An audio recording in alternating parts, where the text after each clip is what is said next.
គ្រាកូនលោកបងអាចស្មានដឹងថាអូនបងរងចាំចេញទុំយ៉ាងណាចុងរឿងនោះគឺអូននឹងជ្រឹងត្រូវឬខំបងគ្មានសិទ្ធសម្រេចនេះយាយអូនយល់ពីអារម្មណ៍បងពេលនេះតែបន្តិចអូនប្រកបជាដឹងបងឈឺចាំកុំរិនណា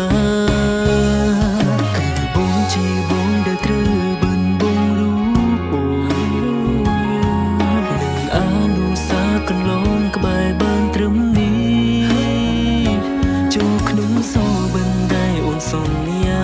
នាងនៅគុំដោបងពេលនេះភាពរីករាយដែលកំពុងមានគឺគ្មានរូបអូ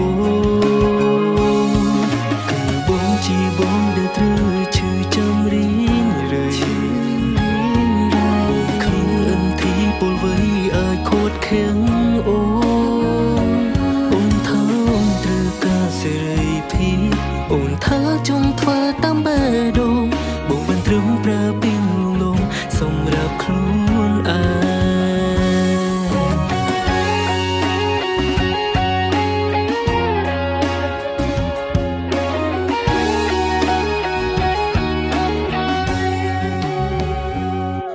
យ៉ាងណា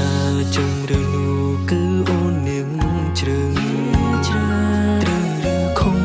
បងគ្មានសិទ្ធសម្រេចនេះយាយអូនយល់ពីអារម្មណ៍បងពេលនេះតែបន្តិច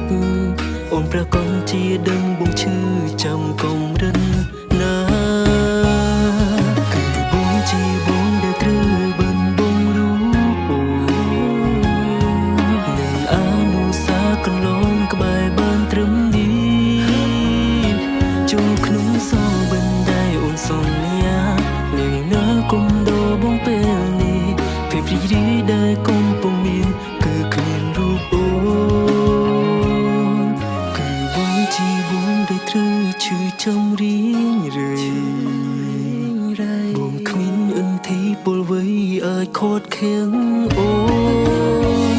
នថាអូនត្រូវការសេរីភាពអូនថាចង់ធ្វើតាមបេះដូងបងបានត្រឹមប្រើពីងលងសម្រាប់ខ្លួន